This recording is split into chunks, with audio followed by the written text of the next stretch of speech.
Hi, I'm Zinat Kabani from Palestine. I'm a Palestinian Arab who lives in Israel. I am 21 years old. Now I'm studying in the university in the medical school of Technion. So an alumni of Building Bridges for Peace. I'm also a volunteer at the Women Center for Women in Crisis back home. Building Bridges for Peace, we get youth from Palestine who are Palestinians and Israelis, and also youth from the United States. The things that we talk about are gender and also politics. Talk mainly about the conflict and how the Palestinian-Israeli conflict and how our youth engaged into that. Talk about homosexuality and how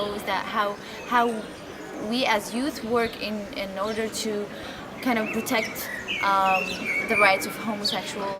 In the Center for Women in Crisis, I mainly started as a volunteer to work with the kids of these women to help them with schoolwork, to kind of do some fun activities for them so that they kind of take them away from that violent atmosphere that they kind of went through. Also get the chance to actually talk with them women and to see if we can help them in order to like find jobs or find new houses. And whenever there's like an activity, especially about gender and gender justice, they get like really excited and they want to know more and they want to work and they want to do things and help women around the community.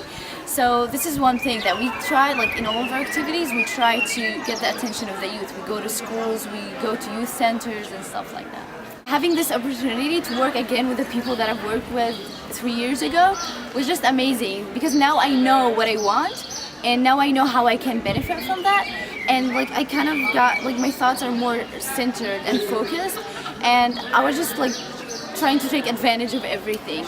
And actually I'm gonna start with it like in a more personal like level, because a lot of the things that I've learned here can help me be more strong in my own life, and that will give me the chance to actually help others. I need to be strong in order to help others.